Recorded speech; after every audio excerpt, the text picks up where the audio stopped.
సంక్రాంతికి ఊర్లకు వెళ్లేవారు తగిన జాగ్రత్తలు తీసుకోవాలని ప్రచారం చేస్తున్నారు కాగజ్ నగర్ పోలీసులు. విలువైన వస్తువులు, నగదు, బంగారాన్ని బ్యాంక్ లాకర్లలో భద్రపరచుకోవాలని సూచించారు. పొరుగువారికి గాని సమీప బంధువులకు గాని ప్రయాణ వివరాలు తెలియజేయాలని అన్నారు. ఇక స్థానిక పోలీస్ స్టేషన్లో కూడా సమాచారం ఇస్తే అదనపు భద్రత ఏర్పాటు చేస్తామని తెలిపారు. చైనా మాంజా అమ్మినా కొన్నా చర్యలు తీసుకుంటామని హెచ్చరించారు పోలీసులు. ఇది కాగజ్ నగర్ టౌన్ పోలీసుల విజ్ఞప్తి. కాగజ్ నగర్ పట్టణ ప్రజలకు కాగజ్ నగర్ పట్టణ పోలీసుల ముఖ్య సూచన: సంక్రాంతి సెలవుల సందర్భంగా ఊరికి లేదా ఇతర ప్రాంతాలకు వెళ్లేవారు తగిన భద్రతా జాగ్రత్తలు పాటించాలి. ఇళ్లకు తాళం వేసి వెళ్లేవారు ప్రయాణ వివరాలను కాగజ్ నగర్ పట్టణ పోలీస్ స్టేషన్లో తెలియజేయాలి.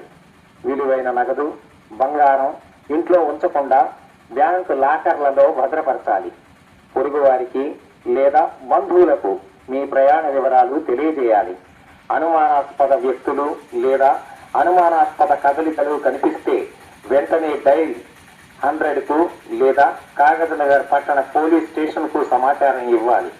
సంక్రాంతి పండుగను సురక్షితంగా, ఆనందంగా జరుపుకుందాం. అమ్మకం మరియు వినియోగం పూర్తిగా నిషేధం. ఎవరైనా ఉల్లంఘిస్తే కఠిన చర్యలు తప్పవు. ఇది కాగజ్ నగర్ టౌన్ పోలీసుల విజ్ఞప్తి. కాగజ్ నగర్